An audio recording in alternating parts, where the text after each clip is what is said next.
Hello, everyone, and welcome to another horrific chat. In this segment, we talk to independent creators to discuss their inspirations and journey into horror. Today, I'm joined by author Lee Rozelle. Welcome, Lee, and thanks for coming on board. It's great to have you. I know Thank we you had so the much. sort of delay, but No glad we got problem at all that all. sorted out. Thank you. And first and most importantly, it's fantastic to finally get another Scooby Doo fan on the show. I thought I was the only one. And I was like, there's someone else out there. There are a few of us left. Of course, I try to proselytize any children that I see, and watch some of the episodes. My kids, unfortunately, been inculcated into the Scooby Doo and Mystery Incorporated sort of vaults. So yeah. I'm actually wearing my Shaggy shirt too, so thanks for bringing that up. I just noticed that. I was going to wear this nice jacket. This jacket is. I was going to wear that's that. way too formal for here. I'll have to go. Yeah, it adds the. So I think I'll just shagify it. Yeah, we'll kind of go. If you're awake and dressed to somewhat, then that's like a bonus. that's way top tier for this show. So how are you, man? We met on the Slasher app. In fact, we were just sort of sharing posts and commenting on each other's posts, and it was just kind of built up that way. And then you asked about coming on.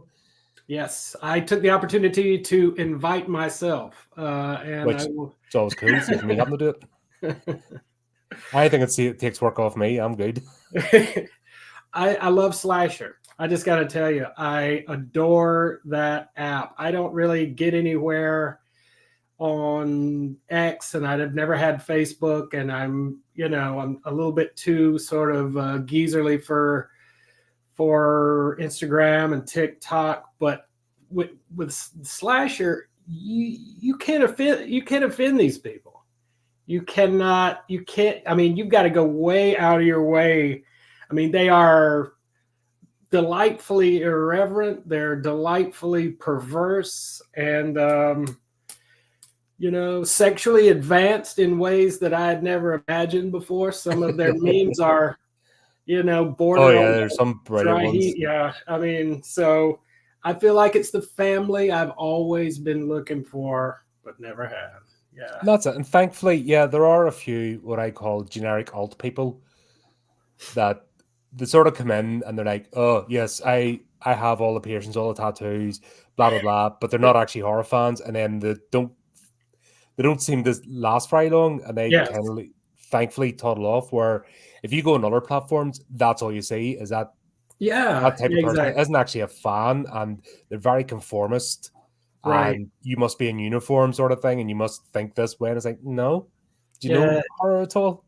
Yeah, it's a refreshing. It really is. And, there are people who are on there for reproductive viability. They want to, hook up with other people with a certain number of nose rings and stuff. And that's fantastic. But like you say, post after post of a picture of yourself really doesn't take the conversation very far unless that self is really enigmatic and captivating.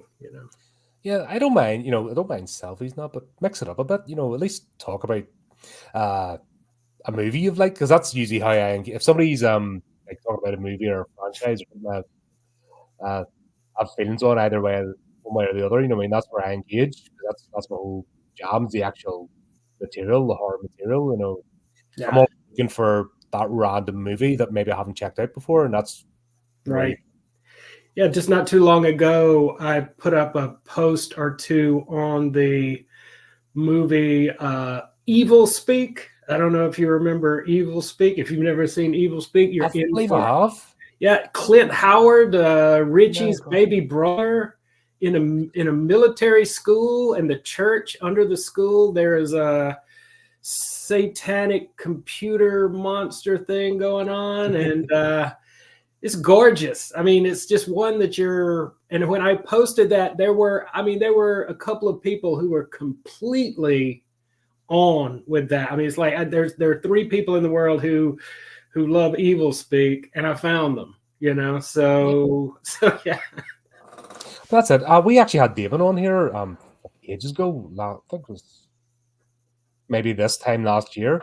We were doing censorship and horror. We had a topical discussion. You know, Cool.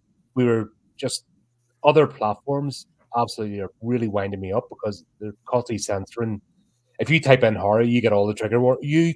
Are you sure you're okay? This might damage you. If you look at horror content, that just God, Yeah. I started losing it. I swore and all sorts. I'm like, what are you arrogant, condescending, and I just went off on one. That was. Yeah, you need to be sequestered to an app that understands the range of your psychoplasmic needs. Yeah, I just fed up with social media in general, but unfortunately, it's part of the world. It's a tool. I think the difference is, though, if you can step back from it, I think we're of an age that because we grew up pre-social media, pre-internet, and we know both. Yeah. That I can remember when you actually just went out. What's the term now? Touch grass. That seems to be the one. You need to go out and touch grass because there's people today genuinely don't have any carnal stimulus whatsoever. Yeah, it's all digital, and it's like that's not healthy. Exactly. That's not good. This is a fantastic tool. We're other sides of the globe. We can talk as if we're in the same room. It's brought me in contact with so many people. Brilliant, but at the same time, you need to step out in the real world. You need to feel the Yeah, I breeze. mean, it's sort of a paradox in that there are reasons why you want to do it. I live on a hillside, like a cliffside in the middle of Alabama. There's no way on earth without this device that I would have the opportunity to share horror stories with you in this context. On the other hand, if I begin to get too captivated in my own sort of, cyber doppelganger or whatever, my head's going to get wrongish. I need to touch grass. I need to touch, all sorts of things in order to remember that I'm a person. But you need the external stimuli as well. How can you be a creative if you don't actually experience life? Because that's the best work. Usually comes from some experience, or not necessarily verbatim, but you've had some experience, like spooky experience as a child. You've been out camping, something's went boo in the woods. It's all that experience of life that can become stories. Funny enough, you mentioned actually on your website you not being a perfectly normal human being. Do you think that feeds into this? As one of the stereotypes I always want to challenge is horror creators and horror fans have this sense of shame that they have to apologize for what they like and what they create. Do you sort of feel that? Is that your sort of disclaimer?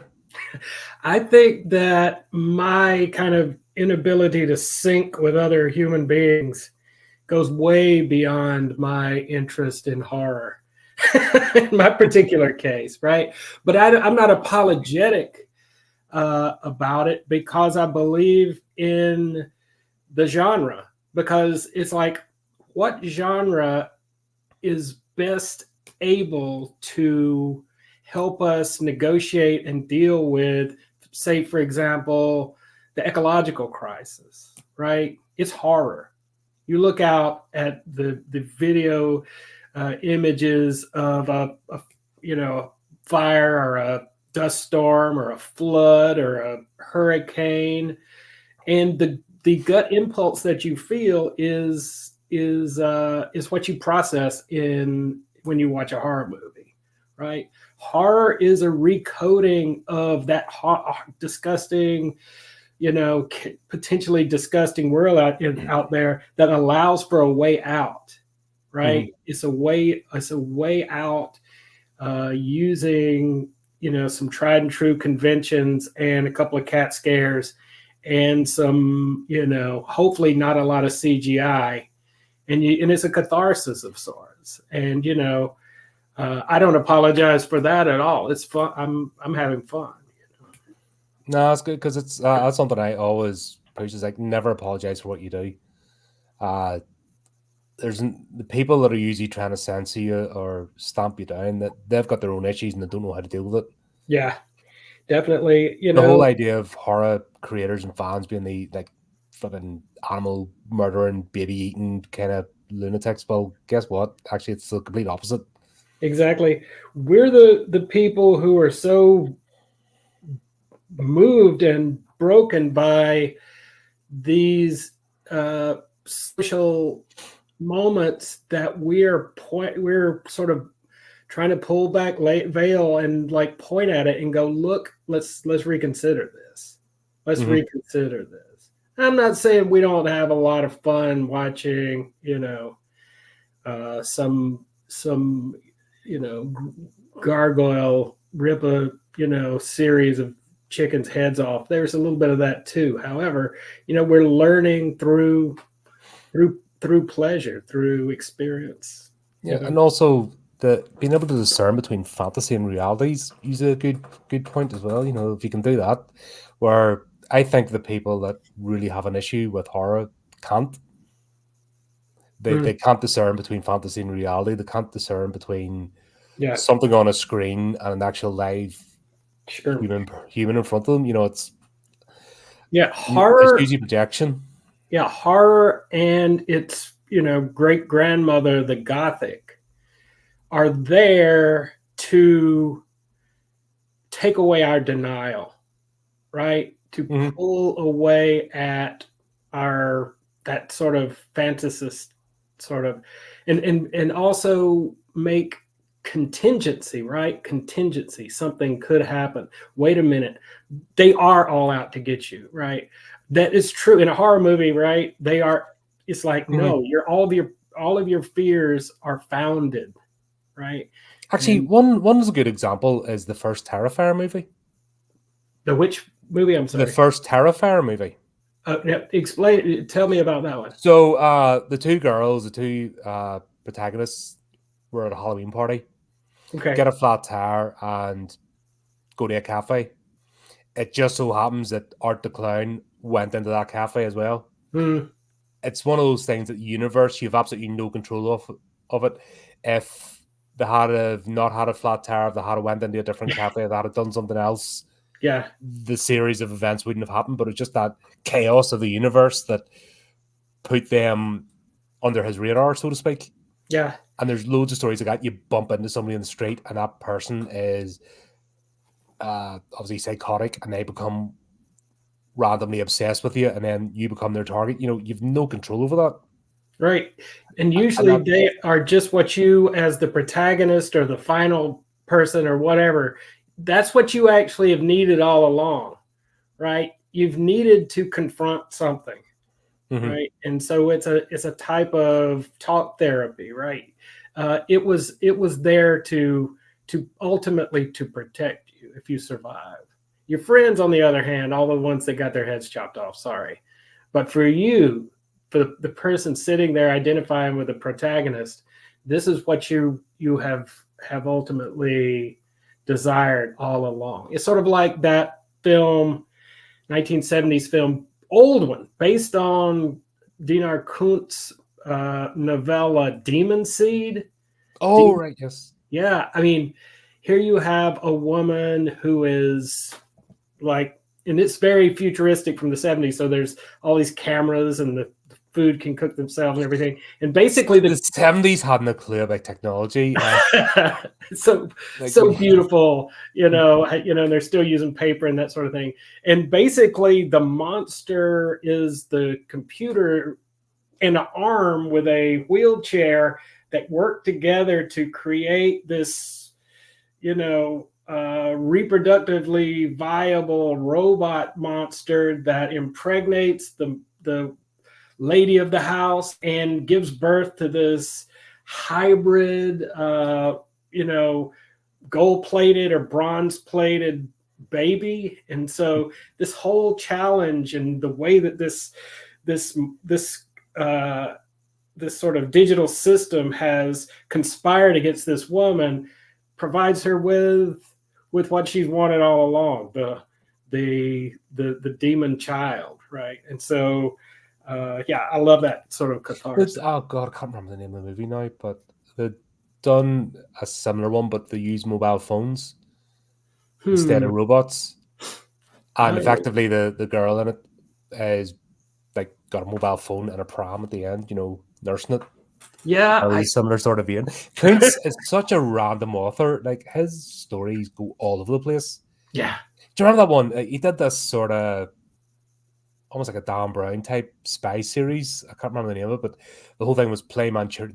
The thing was play Manchurian with me. It was the phrase, Yeah. and the all these Manchurian candidates basically planted everywhere, and just had to ring them up and activate them. And what was there, about 4 or 5 books in that series, and that was just completely off the kilter from what he normally does.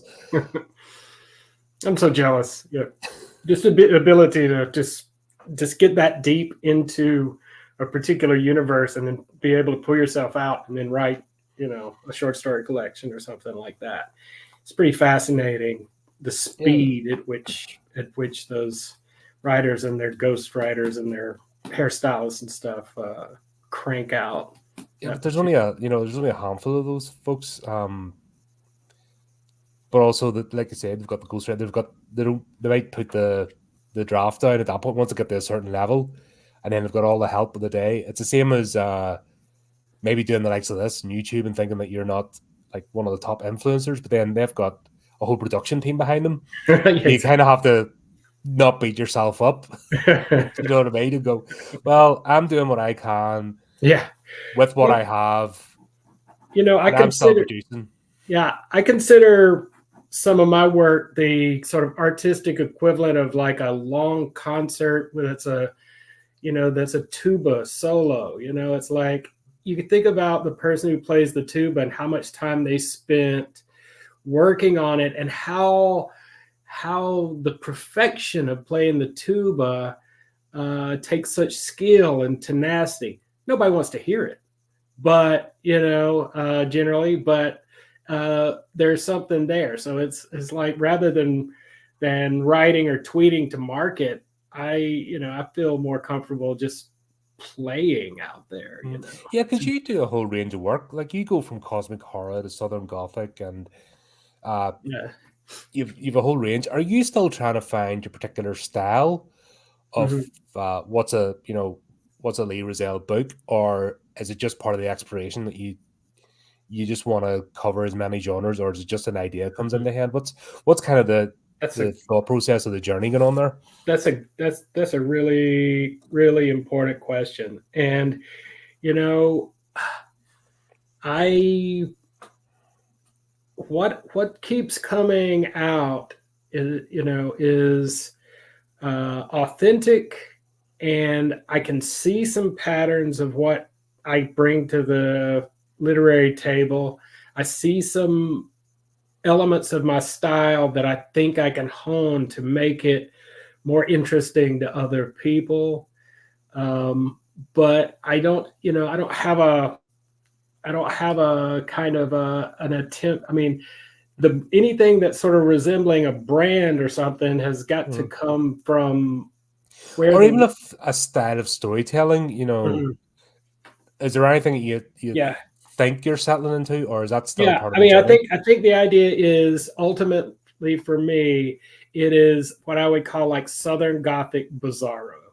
It's Mhm. a type of horror work that sort of is in this sort of Southern Gothic context, but it's including elements that maybe not going into the paranormal or the supernatural, but definitely edging into speculative and even science fiction elements, right? So it's Mhm. like I'm really in this collection that is coming out in May.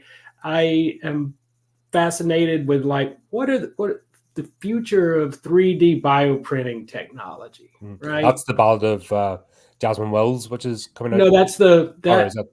that was about that was my Oh, sorry, no, sorry, that's wrong. Wait, sorry, it's backwaters.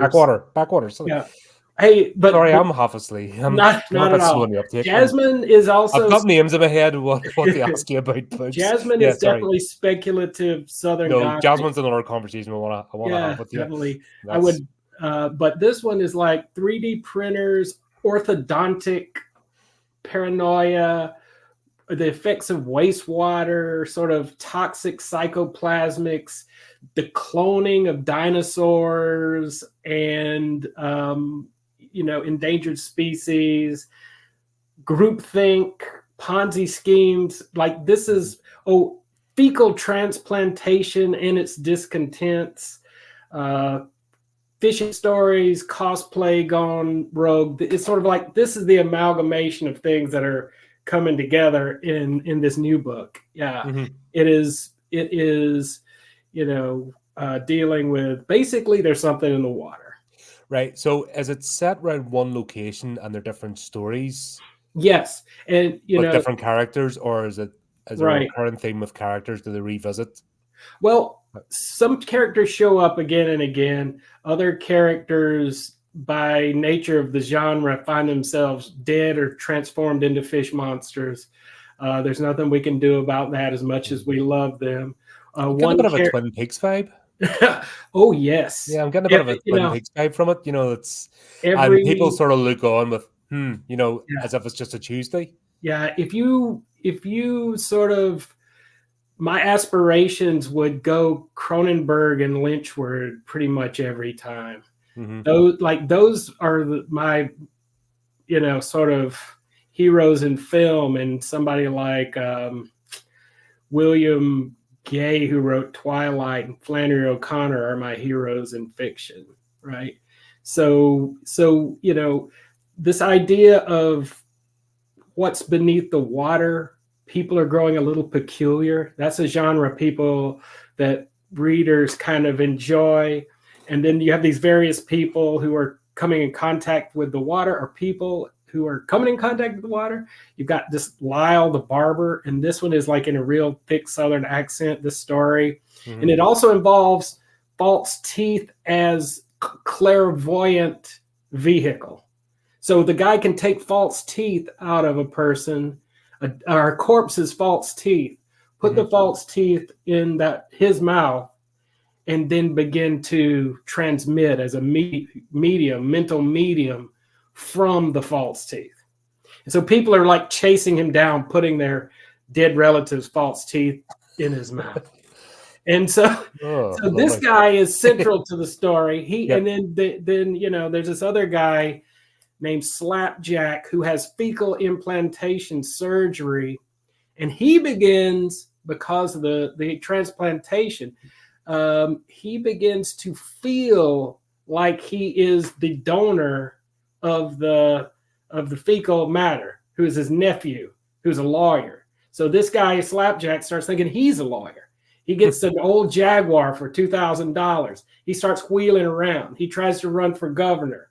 He starts to take his ex-wife to the buffet dinner a lot. He begins to wear suits and put on sheriff glasses and talking like this and making posters, and like he just goes kind of off the rails. So I'm not talking about cellular memory, but No, it's like the old school, yes, like the Tingler, and the yes, idea that if you transplanted a body part, the body part still contained a yeah, bit of the soul. yeah, That's like proper old school yeah, sort of. planarian worms Yeah, gone wild or something yeah. like that. I love that stuff.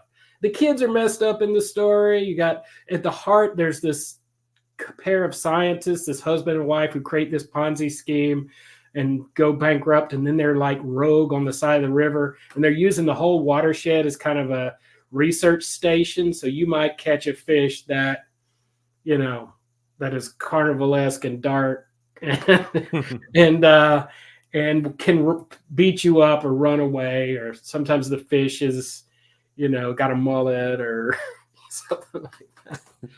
I don't know if I'm convincing people to read this book, but No. If anyone, if anyone ever read Swamp Thing, oh yeah, or God, that was a waste. It did one season of that show, and it was actually the closest to the comics, yeah, yeah. and it was complete completely wasted. But anything that entered the swamp affected the swamp. Mhm. And uh, what was great about it, and what they got so close to the comics, it wasn't just industrial waste. I mean, that's been done to death. Yeah. But then they were starting to bring the magical element into it. Yes. And it wasn't just about industrial effluent. There was actually magical elements to Mhm. it, and the swamp being alive. And then God, I can't remember the name of the character, but he becomes Swamp Thing, and he basically the personification. He's just uh, alive and hear anything. And that was to me, that was a waste of potential. Yeah. But then again, because it's comics, Yeah. obviously the normie audience are like, "Oh no, that's too much for me. I can't deal with that. I need my capes and cows and Oh, steroids." the panels were just on those later issues so artistic, so impressionistic, had a lot to that I liked, and it goes all the way back to say the Willows. It's like this idea that there is you're out there in the wild and there's a sentience that it's not quite plant horror, but there's this over there's this pervasive sense that something or somebody is watching, Yeah, right? if you spend any time in the outdoors, I mean, uh, have I? no, but if you do, you'll get that sense anyway. I don't know if you do. Yeah, I mean, not as much as I used to, but enough to uh, remember what it feels like to have silence, Mm-hmm. and our better yet, the cicadas or the slithering things or the wind, what wind and pine tree needles sounds like and can start to kind of speak to you, that sort of Yeah, thing. it's a lie. I mean, you do. Say you go away for 3, 4 days. Like by day 2, you're Yeah, in tune, yeah, and that it's lead a completely different experience. I recommend anybody today switch off your devices and go spend a night or two under the stars somewhere. yes. Off That it. Don't go. I know you Americans like to do the thing where you go camping, i.e., pull up a big RV to the side of the bloody road, like the motorway where the cars are like zipping past, and like have another 4 or 5 of these things and get the park. And yeah, that's supposed to be camping, but it's like, no, you need to get off the beaten path. yeah, You don't have to go like right into the wilderness. You can actually be 5 miles out away from the main road and get that experience. And it's just right. a matter of switching your devices off, and it takes a day or two, and you completely reset. But Yeah, that whole idea of sentience of nature is powerful. right. You get on the trail, and for 50 feet or so, there you'll see like little pieces of garbage or some wrapper or something like that. I hate that. Very soon you get past the place where there's any litter at all. If you can just get past that sort of threshold where everybody waddles out for a couple of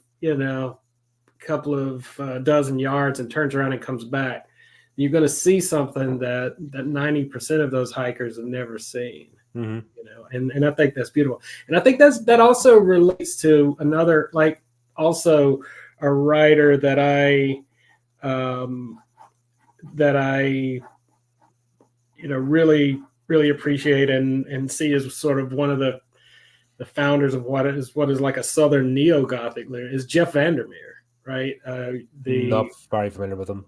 Yeah, is a novelist, and the movie Annihilation, Mm-hmm. where there's this pervasive kind of body that is growing and growing down in Florida, and it's great. Annihilate the Area X trilogy is a real treat, and it starts to deal with this issue of architecture taking on sort of biological existence. The wall is breathing, right? Sort of blurring uh, civil engineering and ecology in a very cosmic, uncanny, interesting, enigmatic way. So, yeah, Vandermeer's Area X trilogy and some of the more recent stuff really, I think, germane to what I'm trying to do, but I add like corny humor and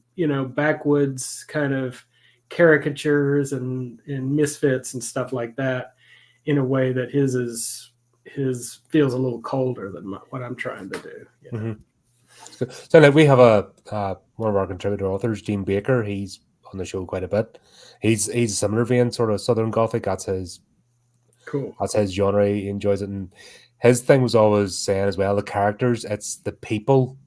If you don't Yeah. get them right, then it doesn't matter. You can have all the creatures there, but it's the actual people of that sort of locale where you're trying to tell the story from. If you don't get those right, and you just write generic, characters could be in a big city, then so you need the inflection, you need the accent, you Yes. need the sort of backwater humor, Yeah.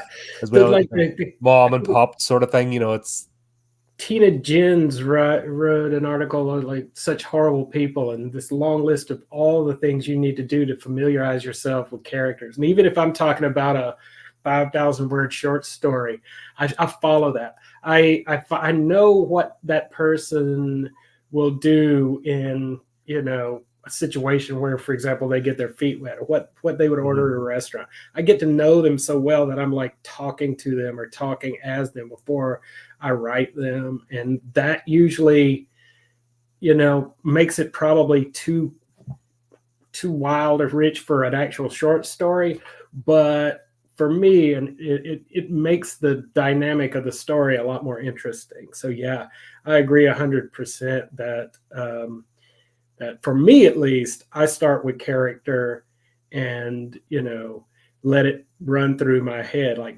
right now, I just finished a sort of a speculative werewolf story set in the near future, and now I've got this story in my head. No, it's not a story. It's just a couple of ideas in the Lynchian sense. It's like a feeling, something I see. There's a wife whose dead lover is leaving all of his suits and clothes at a thrift store, right? Where you go and buy used things. And she's buying those clothes and bringing them home to give to her husband. While at the same time, the husband is in this very serious probiotics, right, diet routine. And so I'm trying to use the combination of like all of the different living things in your microbiome, combine it with this idea of you're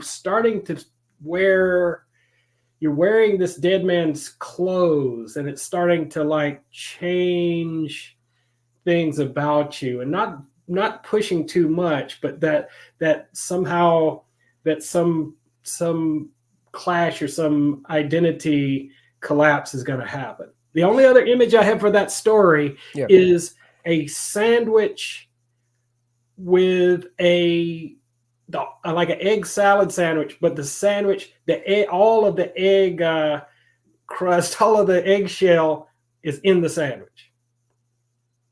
That's all I've done that once or twice. That's not fun. That's it. That's all. Sometimes if you mix your boiled egg, you've just got that one bit of shell, and I always find it. It's not something you just swallow. You always find that one bit of shell, and you're like, why did I do that? Good. It's the most terrible thing, but that's where my story is. It's like it sounds like, now that I talk about it, it sounds familiar. It sounds relevant to what I've done in the past, but it's taken some new elements there. So there's a body horror element. There's always sort of a body horror element that wherein things you don't know about yourself are not necessarily manifesting in a supernatural way, but by virtue of our species. In terms of personal beliefs, then, are you more of a energy transfer person as opposed to spirit, soul? There's a train of thought that people. By the way, I'm not No, I've no skin in the game. I'm just Oh, putting it do out there as a yeah, discussion. You know, people have an sure. energy, and it Let's can do be some left as a Ouija residual. when this is over. You will you play Yeah, Ouija with me? Would you Ouija-fy with me, or no, would you I'll not? get hung up on to be like, not you again, go away, Colin. All right. I'm So, what were actually your questions? friends with a Sorry. lot of folks that are genuinely into the paranormal and that, and it's Mhm. fascinating. I don't share the Right. beliefs, but it's fascinating their whole journey and the lengths to go to research. But there's also this train of thought that people leave behind a residual energy, Hmm. and Yes. that could be held in clothes or personal items. It's usually linked to emotion. So there's strong emotion, there's a residual energy left behind, and then that can Hmm. either latch on in the form of ghosts or transfer to people, or there's those that are sensitive can up on it. Right. Is Okay. it that So, sort of train of thought? You're yeah. Okay. So here's where I land on that sort of ghost or poltergeist kind of dichotomy.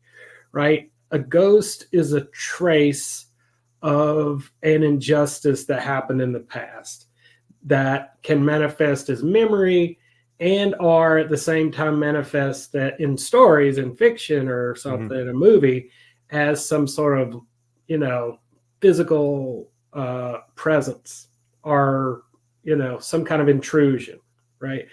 For me, I sort of side on, I don't know if you've read or any of your viewers have read the work of Michael McDowell.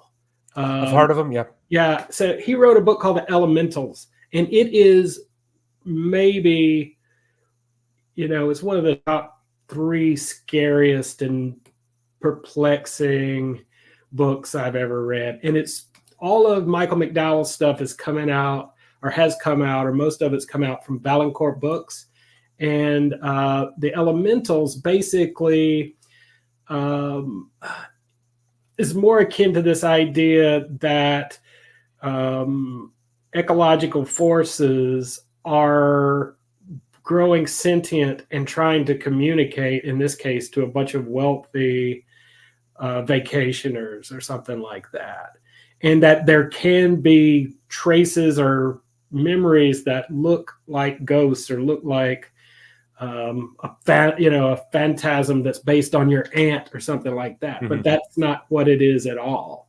It does interact somehow with your own mind, like, Pennywise and It, but it's much more based in physics and energy than in So three people can see it, and three people will get different images, even if they're in the same room.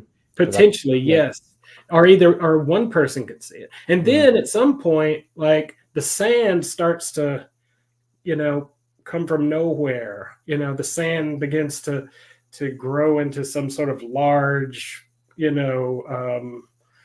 uh, big shape, perfectly symmetrical cone out there over one house. It gets bigger and it's bigger and it's bigger as people begin to start to believe in it or start to become isolated out in that sort of gothic territory separate from everybody else. Hmm.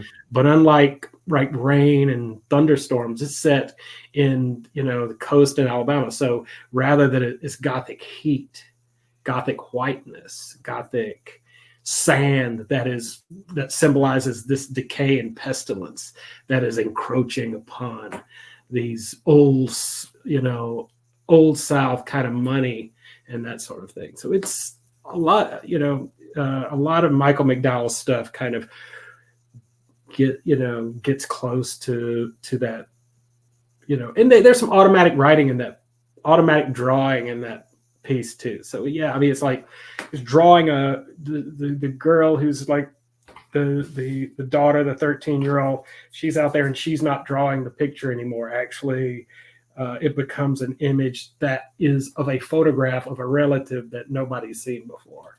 Hmm. So you've got a lot of these sort of Gothic and Southern Gothic tropes in the late 20th century South, which is, for my money, fantastic writing. So also The Amulet by Michael McDowell warrants a read as well. I think that's the one I've read. It's It's been ages. Funny enough, I was talking about this last night. We were doing a stream. I had folks on from the Horror Writers Association. We were talking about becoming a reviewer, and it was like a discussion slash workshop. And I'm like, before I became a reviewer, there's so much I've read and taken in that I've just taken in passively, and I could say, no, I haven't read that. And then it turned out, oh, actually, I have. Right. And it just, for some reason, it just went in and rattled about, and maybe there'll be a scene or something will have stuck, and I'll have mixed it up with something else. The joyful thing about that, and I share that gift of, because you're able to read it again as if for the first time, right? Mhm. And so I do the same thing. But you know what? That is only a testament to the millions of words that you've inserted into your head over the years. You can't keep all those books in there, I mean, you know, or much impossible. less streaming television shows. Have you seen that? No. You get about 4 episodes in. Well, hell yes, I know what's about, you know, and so, but It's that's happened in this show. We've decided to review something, and it's like, no, I haven't seen that, and then I'll get into it. I'm like, oh yeah, there'll be a particular scene. That's it. I have bloody seen this. What the hell am I talking about? You know, and then I'm like, yeah, I have. But it's I don't get annoyed by it. You know, it's just I just find it funny because it's right. It's testament to all the stuff that you've consumed as a rabid horror fan, that you can't hold on to everything. yeah. There's people, I think, and this is where maybe the horror genre gets a bit wrong with the fandom. There's almost a strange competitive aspect to it. I'm the biggest horror fan. I know all this, and I know every line of these 10 movies. And if you don't, you're not a horror fan. It's like, my friend, calm yourself. If that's what you're worrying about, you're worrying about the wrong things in life. Yeah, if it doesn't take much to be a superior slasher scholar than me, so we've already established that. You know, I got no problem at all with that. But there are people who will get upset. I think, and that's where they kind of need to reevaluate their lives. You know, it's like, yeah, I mean, they would be. It very well could have been wine tasting. It very well could have been, organic gardening. It's just where genetically that personal type of personality kind of lands. In some cases, it's a horror aficionado. They go and they have all this knowledge, and it's like, that's quite often a sign of, not much imagination, but a lot of desire to appear to be a master of your game, and I don't mind those people. There's guys saying I see some Guy Pearson loves Evil Speak. Yep. See, now that's 4 of us Evil Speak, and how sweaty, right, is little Clint Howard in his military attire when he is bullied by all of those other guys. How large does his head grow when he grabs that sword and begins to assassinate the school? It is a time capsule of the 80s. It has so many of the cheesy horror tropes that if you haven't seen it, then by all means watch it, and then go watch The Beast Within shortly thereafter. Oh yeah, Beast Within, the really bad effects where the guy's head gets about this big. Oh, I've never seen a cicada rape scene / dog, using a dog as nunchucks. That was just so terrible. And in that film, that poor dog, that poor family. But there's one scene in the Beast Within where there's this guy making hamburger. Do you remember this? He's wearing a wife beater. He's really old, and like the Billy or whatever starts to eat the guy's neck and the hamburger, and just like, I've never been as sick watching a movie as I was watching The Beast Within. The only one that's got me more than that was the cook, the thief, his wife, and her lover. Oh yeah. If you remember the scene, they had to get in the back of the food truck, and it was rancid. Yeah, They were both naked and I had to go into the back of that. And I'm like, oh my God, just kill me. Nah, no, I'm done. I wouldn't, I don't want to live that much. You it's know, it was I a don't have little that bit desire. I was, too, yeah, it was a little bit too good at what it did. yeah. It was just a And then little the scene where too, he's feeding him his books. yeah, oh yeah, Yeah. cramming that book in there. Yeah. That is, yeah, that's, Uh, and I was, it blew my mind. That movie blew my mind when I first it, saw it. And, it takes you a know, I lot because was, I think as I've seen that when I was younger, that's why I'm kind of the twisted person that I am now. And it did I it. That's the laugh at a lot movie of that things. did it. You know? The singing, the Yep. innocence, the just rancidness of that central character, the cannibalism. What's not to Mhm. love about that movie? It has certainly been a while. Loves that, right? Yeah. I was saying there's this period between 1984 and 1987 where there were more horror movies made that we could count in our lifetime. You could just stay in that period, Yeah. and there's more material there you could watch. Yeah. And every so often we keep finding other ones. Like, how did we miss that? Oh, that's right, because there's another 500 fantastic movies that come out in that time, and that's why it got missed. And there's Right. like, what was it? Night of the Creeps we were doing. And it's like, how did I not? I had seen it before, but it's one of them ones. How have I missed this? Why was this not bigger than what it was? Then you realize that the year was made, flipping everything was out, and you're like, oh, right, just got buried. Yeah. It's a glorious thing to be able to circle back with film, and I on Slasher I do this little sort of episodic thing called, and I'm reading it up here, Vault of YouTube, Misplaced Horror, Giallo, and Sci-Fi, where I just pick out movies that have fallen through the cracks, like The Haunting of Julia, Mhm. right? You're with Mia Farrow, and that is it's based on the Peter Straub novel Julia. All of these films that have just kind of gotten lost. For my money, if you were to like put me in a horror movie time machine and like go, it would have to be around 1978, 79. A lot happened that, you know, around that period, you know. But yeah, 84 to 87, I was just like in 19, I guess it was 1985, I had just kind of read or was in the process, 15 years old, reading The Stand for the first time. Mhm. And you're sort of like this sort of lardy kind of sulking little, you know, fellow, you know, burbling and just reading and getting lost in the dead zone and The Stand. That is when I started to sort of wake up as as a a lover of the genre, you know. Can't read it now. It's like I wouldn't want to go through and read that stuff again. I love the Talisman so much, and I tried to listen to it on audio, and I'm like, I can't Mhm. listen to this. I hate to say that, but No, I'm probably committing sacrilege, but Stephen King's not my favorite author.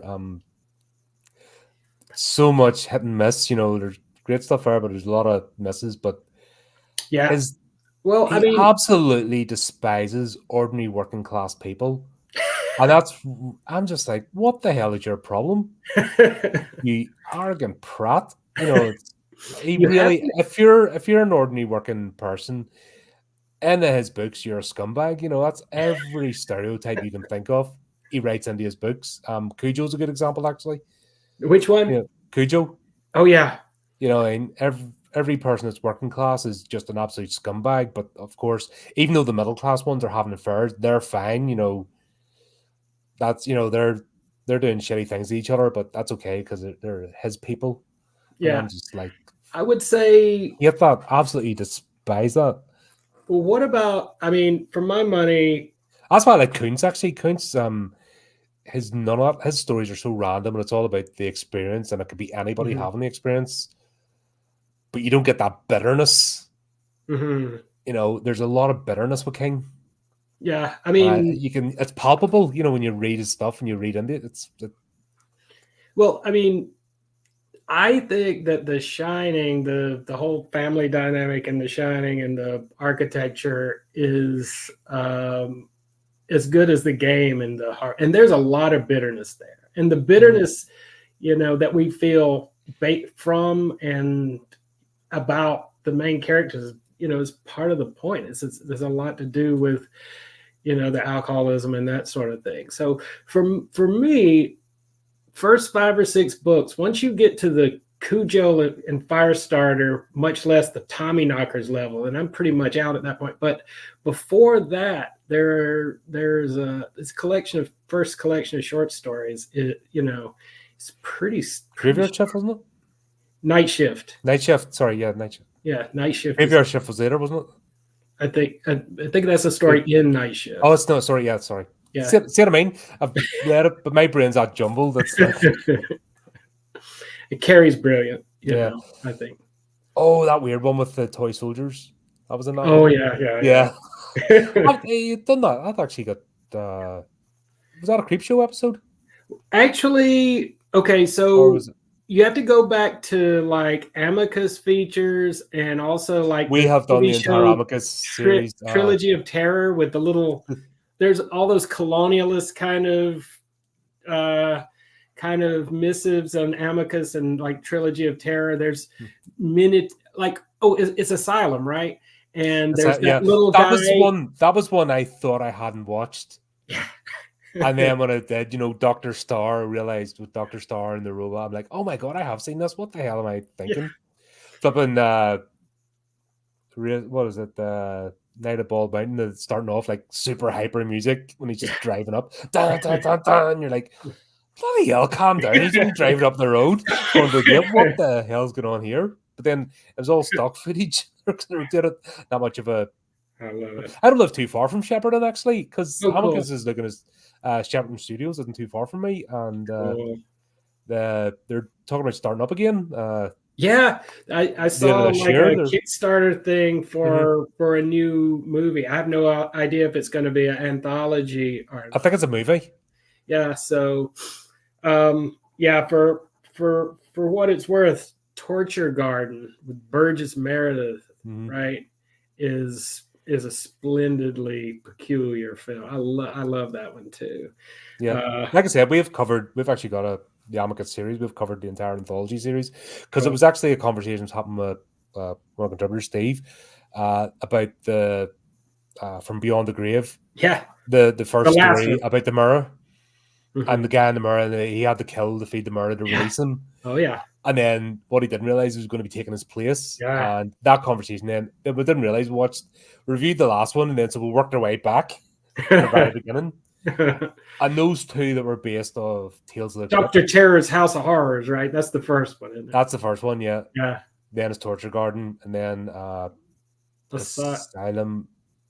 We're missing from there's we've got Beyond the Grave and Tales from the Crypt. Tales from the Crypt, which are basically the two weird ones that really don't fit in. Because it's, as I said, it's Tales from the Crypt, a very American style of comic book and visualization. To put it in a British production, the two just don't mix together. And it did both a disservice, I think. Well, the sort of Vault of Horror, that one was just exactly.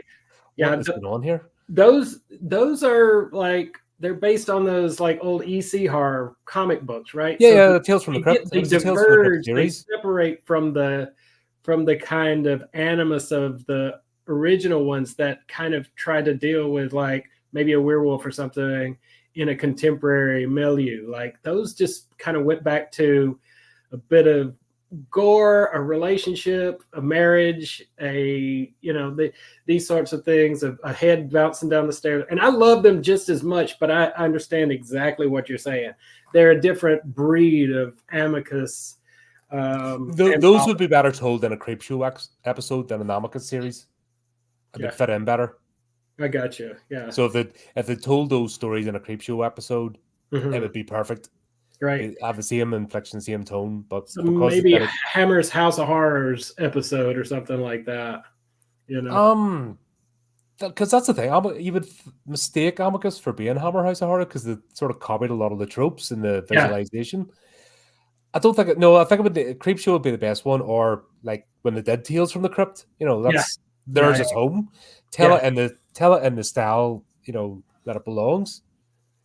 yeah. I hear you. Yeah, definitely so.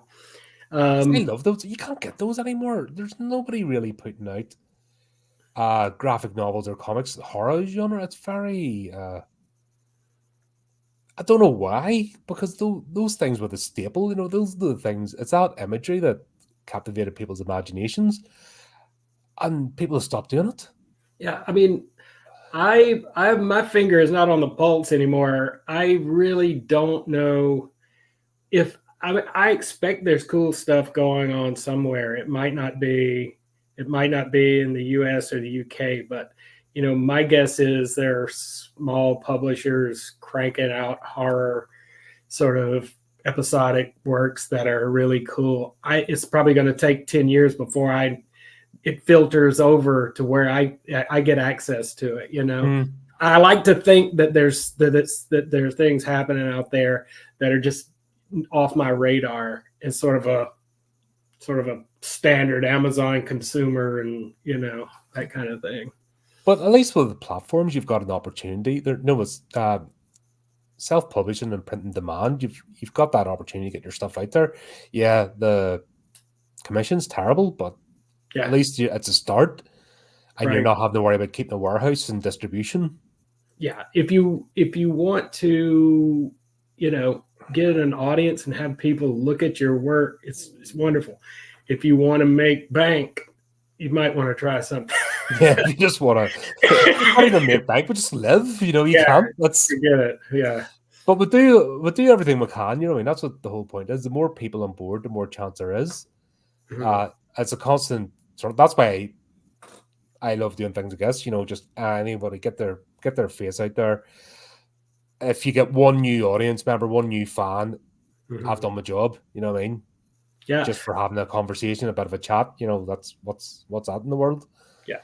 I mean, I almost think that, rather than going from, short story slash, you know, comic book to film, you go from from game to film to comic book. Well, Like, that's the medium now. It's sort right? of the game adaptation is going to be the new thing now that they finish with the superhero nonsense. Hmm. Uh, What that means in terms of what the plots ultimately feel like is anybody's guess, but I can't get into the game. I think that's one thing that they do wrong, and probably going to annoy a lot of gamers. But I just find the plots when they put the sort of storyline into a lot of those games, it's so disjointed. hmm, It doesn't flow right. I haven't. It's like a really bad animation, and I just don't know the cutscenes between games. And Mhm. sometimes you go on YouTube, you can watch them, so you don't have to waste time. Right. But it just seems so clunky. Yeah, I mean, if you get captured within a particular show, or I mean, per game or labyrinth, and you are there and you're in there and you are feeling that. I think from what I gather, and I don't even have any consoles or anything anymore, Mm. but for the students, college students that I talk to who keep referring like, you like that, you need to play this game. It appears that they feel terror, shivers, horror, catharsis, all of these emotional states that I associate with like a film. They are living it in a game, which Hmm. is really interesting. I mean, like I said, I'm not doing much of it, but I would definitely, if given the opportunity, like teach a class in horror games or something like that, so I could learn it and teach it at the same time, because they're using a lot of the same tropes that you would see in fiction, or you know Okay, I think that's if they get that up to the next level, I think it's the storytelling. Like storytelling's key, and it's that what. doesn't cost anything. Storytelling is key, and that's the bit that Mhm, doesn't cost much. Characters are key, and they don't cost any money. It's imagination. mhm. Yeah, if And all you've got is an episodic movement from one action sequence to the other, I personally will probably get I'll find it a little cloying pretty quickly. But if it's a puzzle, if there's an enigma there, if there's something that that's got me, like you were talking about, David Lynch gives me that kind of exquisite feeling. I don't care what the medium is, I'm going to pursue it. But yeah, there's one game I played there on the channel, the Black Book it was called, or just Black Book, sorry. And it was based in sort of old Russian sort of folklore. And you're playing a teenage girl called Vasilina, and it's a card game, but you're going through stories, and also you make choices during the game, and that all becomes relevant when you get towards the end, whether or not you succeed or get down to hell, sort of thing. And I mean, I think it's the only game it's the longest I've spent this channel playing a game, because I was like 3-4 hours at a time, because I was loving the storytelling. And they were throwing actual folklore in as well, and then you were getting pieces of information you had to retain to answer questions later on. Because if you answered the question wrong, you didn't get you lost a point. It was fascinating, and you were the graphics were not, there were 2D graphics. It was like, yeah, something I would be drawing or something. Yeah, it's like choose your own event, almost like choose your own event. Yeah. But you were playing, it was a card battle game. It was really simple, but because there was good storytelling there, and because I liked the characters, I was on board. And that's said, it's the only time I've actually really got invested in the game. Most time I'm just like, an hour does me and I'm out, and that's, God, when's the last time I played a game? At least a month and a half ago. And I'll only do it for the channel, I'm not going to sit here by myself. The reason I talk myself into playing the game is like, all right, I haven't streamed the game in a while, let's play something. But most times, no interest, because I don't get that stimulus from it, and I don't know, just that immersion what the kids get, I don't. And like I said, it's a storytelling aspect, just so clunky in a lot of these games. I can't get on board. Yeah, I don't think I'm switching gears though. You do academic papers and you do non-fiction work as well as fiction. Yeah. How do you flip between the two? Because that's a completely different mindset. When you're imagining you're all over the place, you're grasping for ideas, and then you sort of rein them in and tie it down into a story. But non-fiction, you're very, by the steps, right, by the book. You have to do your research. Everything has to be documented. It's a completely different mindset. Do you find it easy to switch over, or is there a bit of a right, okay, I'm in this gear now, or do you have to set time aside to do each? Can you mix the two, or is that where you have to be really disciplined, right, and keep yourself apart? Yeah, I mean, for me, so I've never been, and you can probably tell from my writing, I've never done a writing workshop. I've never, I've had workshops with friends and colleagues, but never as a class or like a retreat or something like that. So, I'm very much an amateur. And so I was trained to teach and write literary criticism, right? And that's, like you say, it's like an essay, a group of essays that come together to form a book. It's nonfiction, it's scholarly, and it's academic. And I was trained that way, so that my first couple attempts to write fiction were terrible. I mean, it was just terrible, because I was thinking from an intellectual kind of point of view, and I was thinking as language, right?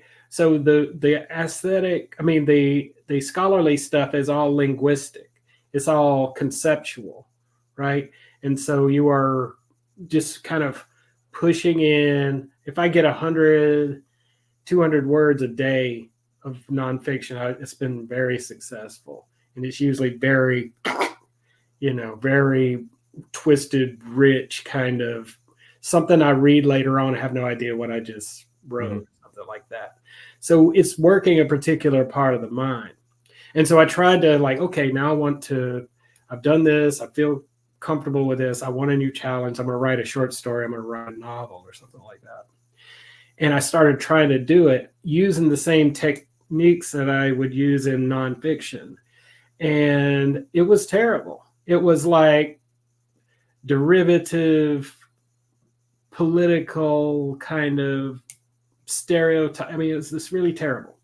And so, I realized that I had to completely use a different part of my brain to get to my first draft down in fiction. And so to do that, it's like it's not intellectual at all. It's not linguistic. I'm not thinking of words when I'm writing this story about the guy with the suit.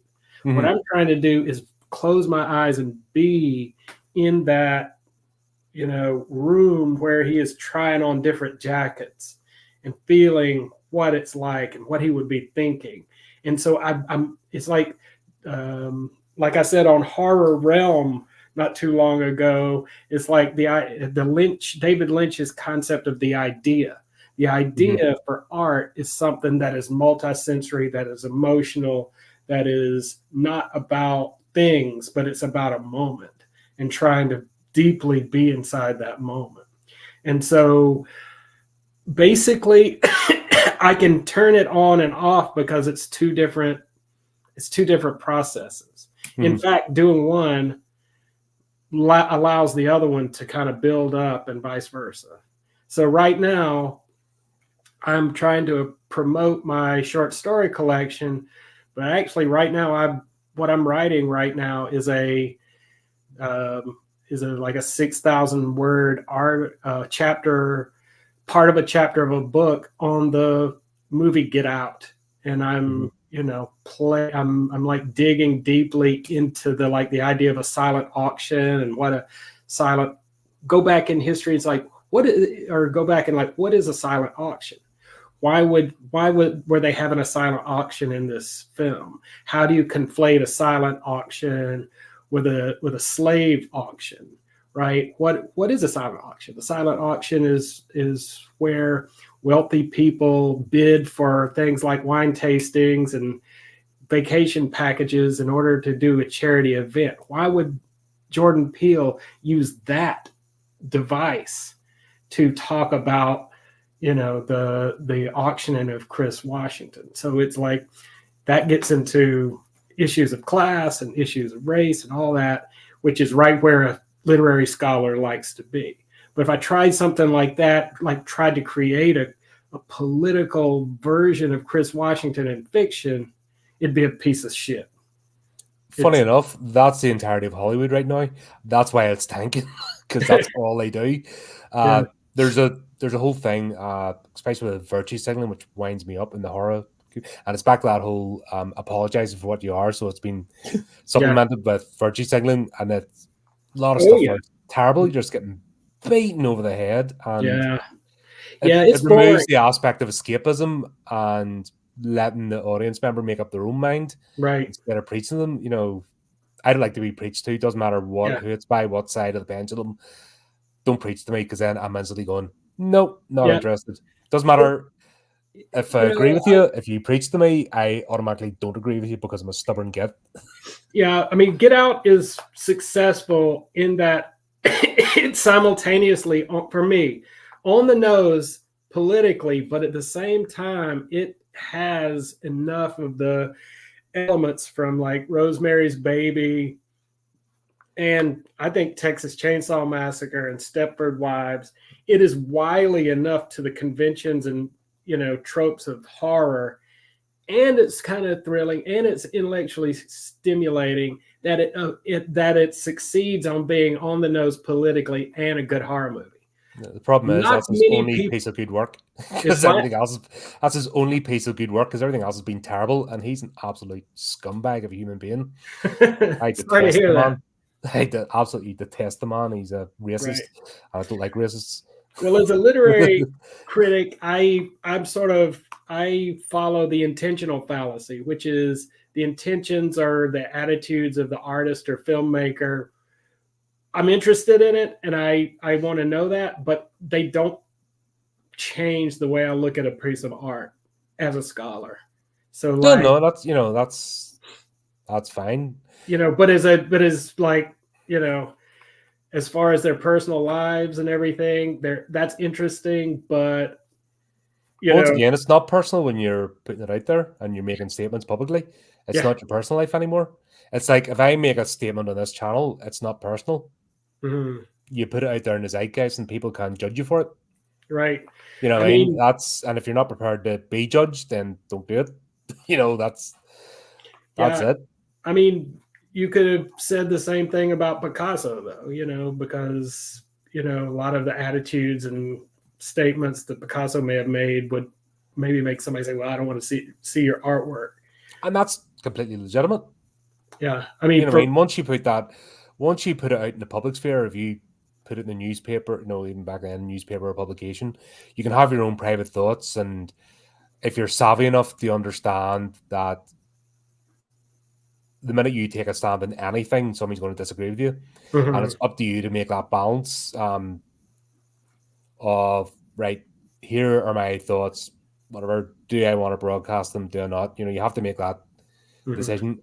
Sometimes it comes out of arrogance, if I can say whatever I want because everyone's gonna buy my works anywhere. It's like I like to do. If you owned a shop and you abused every customer that come in, or said mhm, this is the only type of customer I want, then guess what? You put people off, even the type of customers that you do want, because it's distasteful behavior. mhm. So if somebody doesn't like Picasso because of things he said, I've no skin in the game with him either. Just Yeah. not I a mean, you massive could say art fan. So what it's about like, Woody Allen? Woody Allen mm, is somebody who reportedly or allegedly has done all sorts of terrible things. Does that mean that, like, for example, the movie The Front, right, or any of his other, Manhattan, should we? I guess we can choose not to watch it or watch it based on the personal experience of mm, our attitudes or persona of the artist. It's just that I probably am not going to spend any time looking at what the artist says. I'm looking at their work, which is yeah, I think the problem is today that we have a personal connection now with artists. This idea of the aloof artist or the mistake is gone. So the landscape's changed. So you can't really get away with it. And I don't go looking for it, but if it comes to my door and I become aware of it, then it's going to color my perception. mhm, definitely. And one thing I don't have time for is nastiness of any sort. There's enough of that anyway. I don't need it in my fiction. Mhm, So if I get that vibe of, just bitter, like Stephen King, there's a bitterness there. And I come from a working class background, so I see it as directed towards me. So I'm like, well, fine. If I disgust you so much, then you don't need me as a customer. hmm. You know, And that's just the way I look at it. It becomes that apparent now. If somebody has opinions and they're not broadcasting them all over the place and they're just getting on with their lives, fine, separate the art from the artist. But when someone's on a pulpit, that's completely definitely. different. Well, I think anytime that an artist becomes um, distance from editorial and sort of the feedback of others, and then just begins to write whatever they want, and basically without much edit, because they know it's the editors and publishers know it's going to sell, and this person has a supreme amount of play. I don't judge it because the characters have attitudes that I don't like. It becomes dull. It just becomes Well, hackneyed. it's a stereotype, it's a trope, and it's used again and again and again. And Mhm. yeah, like I said, it's dull for start, but when you actually delve in, you see that level of distaste. It's like, okay, well, fine. You don't need me. But that's I'm sure you'll crack on. But I'm also not going to sit here and go, "Don't you read him? Don't you do that?" Because that's making me a hypocrite. You know what I mean? Crack on. If you enjoy something, you enjoy something. But Yeah. I just make my decision that way. If I get that sort of feeling, and it doesn't matter whether it's a superstar or an indie author or whatever else, it's especially in the indie scene, I have more of a personal connection, obviously. We're doing Mhm. things, I guess. Uh, all I ever ask is like just understand that not everybody, you don't live in a bubble in this world. Mhm. Yeah. And a lot of people, because they look at Hollywood, for example, or people that are just surrounding themselves with sycophants, they've got that big, they think they can behave like that. And it's like, nah, if you rub people up the wrong way, and it might be cool now, but the pendulum always swings. So you got to be thinking, if you want a legacy, don't just think like in front of your nose. It's 5, 10 years down the line. Mhm. Yeah. I mean, it. I've never had this experience, but it's got to be really difficult to continue to live in a world where everybody is telling you yes about all of your Oh, that'd decisions. be horrendous. I'm I lucky enough. probably like it for a while, but like it becomes kind of a echo chamber in a way, and the work I think can suffer, in that case.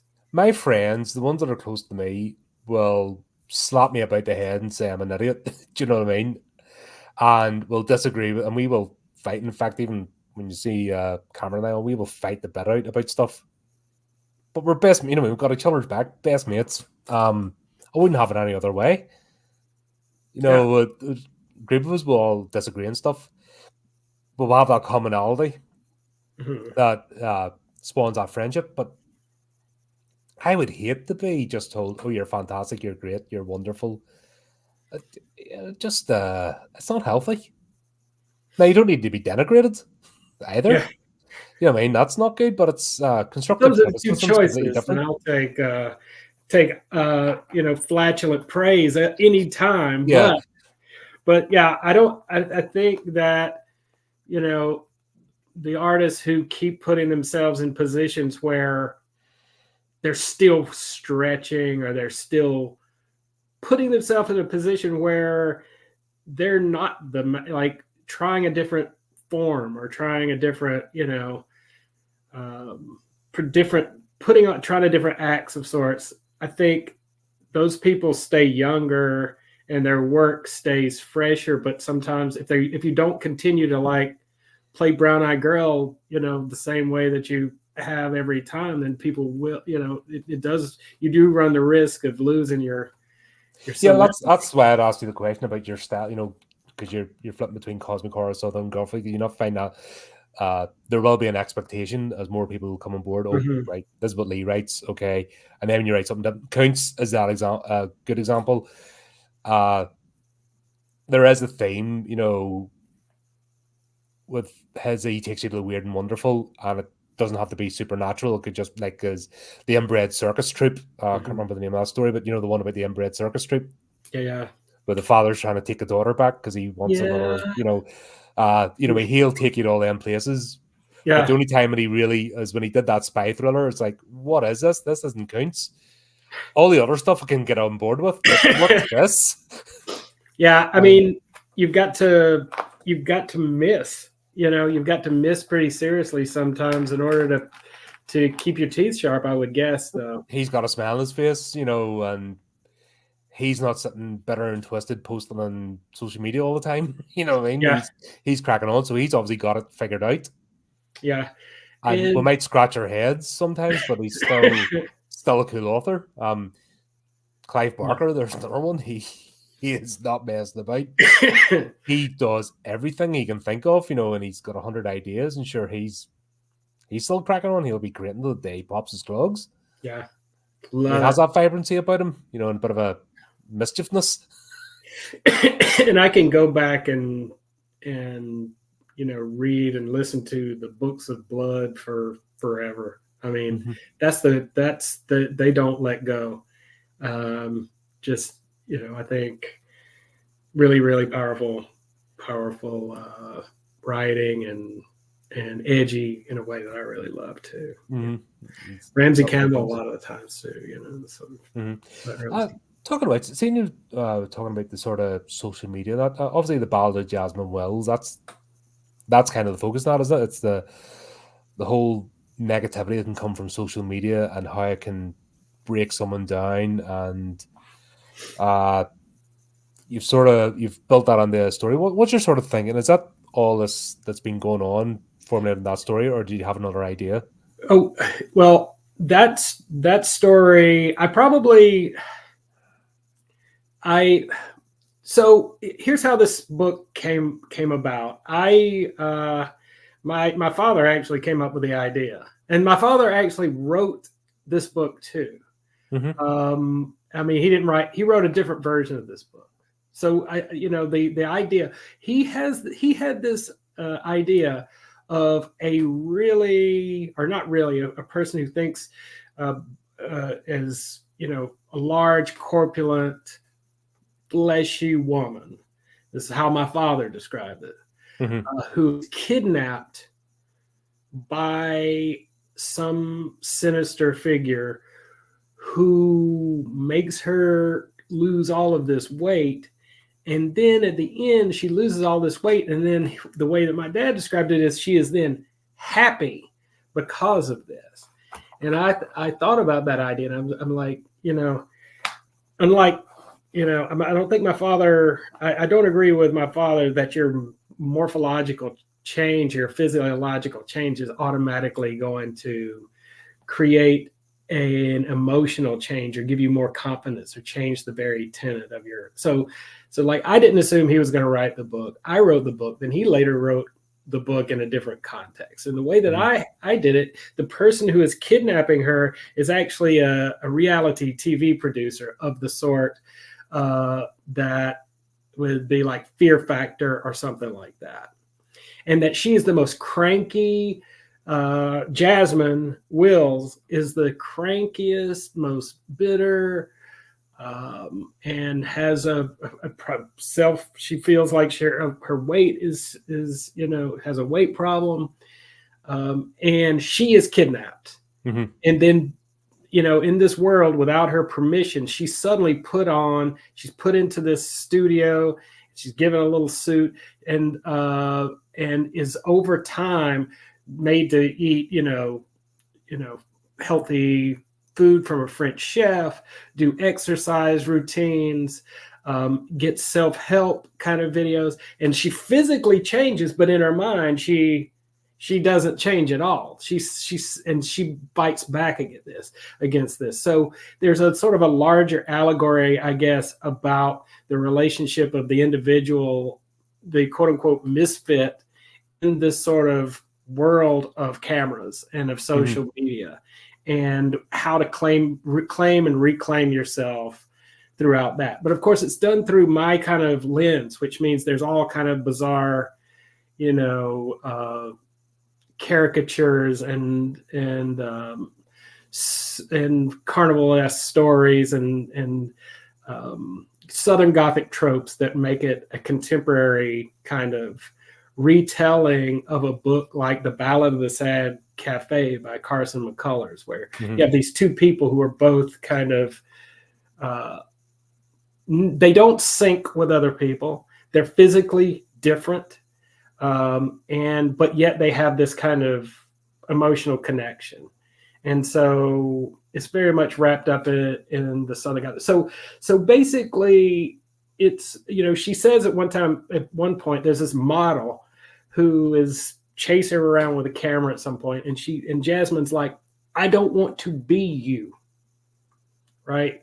I do not want to be this icon that you've created on this screen, right? Is that even possible? And so she walks out and she's like, nobody knows I'm fat but me, right? She still has all of that, some of that baggage when she escapes and kicks everybody's ass in the studio. Yeah, So because there's almost a prison. If you look at social media influencers, they're almost in a prison themselves. Yes. Because they are slaves to. In fact, there was a great. I don't know if you've seen it, The Seed. No. That's a great one. It deals with that. It's done with. It's a cosmic horror, but No, wait, it say deals that with social again. media. The Seed. Okay. I don't think I have. You know, the paradox of this thing is that she becomes wildly famous. She has no talent. She's very grouchy. She doesn't want to entertain, but on reality television, people just begin to adore her in masses. They begin to buy the t-shirts, the meals, the exercise equipment, all that stuff. And she's like, she hates them all. And it's like, yeah, I mean, anybody can be a celebrity in that sort of, you know, kind of synthetic universe that you're talking about. If you're prepared to empty your brain and your soul and be molded and not be a human anymore, yeah. But how many of these perfect people end up, leaving life early by their own choice? I mean, we've seen it all the time, or deeply miserable, or compensating for Yeah, happiness there, which, yeah, it's tragic. yeah. I mean, that's the story behind the story. And they believe that, well, how can you be happy not being me? Because I'm still not happy. yeah. I Yeah, I mean, can kind of see that double mean, the sort of the lure beneath it, not just the losing weight. Now, I could do with being kidnapped and taken away for a couple of weeks and learn to love salad again. I'd have a different experience. Like, oh, thanks very much. You'll do me. Get rid of one or two of these chins. Yeah, exactly. I got 4 chins I need to I need to take care of. Yeah, and it becomes a little bit horrifying when she has to confront, a lot of these sort of elements that you're talking about. And so I was brought up on all sorts of 1970s and 1980s science fiction films that were filled, Invasion of the Body Snatchers, filled with this 20th century paranoia about the machine, right? Add a bunch of Pink Floyd lyrics, and you've got, sort of a would-be Luddite like myself. I don't even have a cell phone, right? And so I have a great deal of skepticism to begin with, which means, I can maybe create a dark satire about some of these things that are happening in contemporary culture in a way I hope that readers will enjoy, But in the book that I'm promoting now, it edges into horror. I consider this like a sort of a horror collection. No, it sounds fascinating, but can't wait to check it out. I'll be looking forward to it. So apart from Backwaters, what's next down the pipeline for you? Okay, the next thing. So I'm like 20 years into my job as a college professor, which means I've got maybe 5, maybe 6 more years. My goal is to write one more scholarly book, and I'm about 50,000 words in. The title of the book is Southern Neo-Gothic. So it's taking more contemporary works like Vandermeer, like, Toni Morrison's Beloved, like Michael McDowell, and so on, and showing what happened to the Southern Gothic in our time. Right, and how it's changed, and in some cases, the Southern Gothic is sort of edged into speculative and science fiction, which I try to cover there as well. I hope to have that done in couple of years, 2 or 3, before I'm completely retired or something. After that, I'm certain that that other short story collections will come up, and I want to actually write a good horror novel. I want to write one that's a straight up horror novel of some sort that sort of pares away a lot of my thing, and attempts to keep playing within that genre. That's no idea what it would be about. Right now, I'm trying to write a short story about a suit and some probiotics. So. It's one step at a time, but it's good to know. It's And I think when you don't have that pressure, it's like just Yeah. percolating and you're doing it and you don't feel the urgency. Yeah. Sometimes that's where the ideas sort of come out. Yeah. So, like, for example, this morning, the first thing when I got up this morning is I did, close to an hour working just on the nonfiction, the scholarly stuff. I was way down into the order of the coagula and, and get out. And then the designer layout person for Montag Press, who's working on the cover of my new book and also a re-release of the cover of Jasmine from the same artist, so that the books look similar. I'm like responding to him and them about ideas that I have about the cover. And then I also like try to send a message or an email to one person a day about Backwaters, just somebody out there, either on Goodreads or something like that, just to offer an arc or say hello or say something about the book. I do that. And then, of course, grading papers, that sort of thing. So I'm sort of like in the middle of that book, this book, and something in the future too. So it's the full catastrophe, believe me. Fantastic. Well, Lee, just even say thanks very much for coming on. It's been a great chat, a lot of fun. Really fun. Really. Thank you so much. I really appreciate getting the chance to chat with you on this show. This is cool. Thanks. It's so fun. That's what we're here for. It's just let's have a bit of a natter for an hour or so and just see where the conversation takes us, and yeah, we'll throw a bit of promo in there as well. Don't forget, folks, as well, links in the description if you want to check out Lee and his work. And obviously, once Backwater becomes available, hit me up and we'll get that shared out. We'll put it in the newsletter and get it out to folks. Thank you so much. But until we talk to you again, folks, just even to say, keep up to date with the channel, do the typey clicky things, and until next time, keep it creepy, keep it horrific.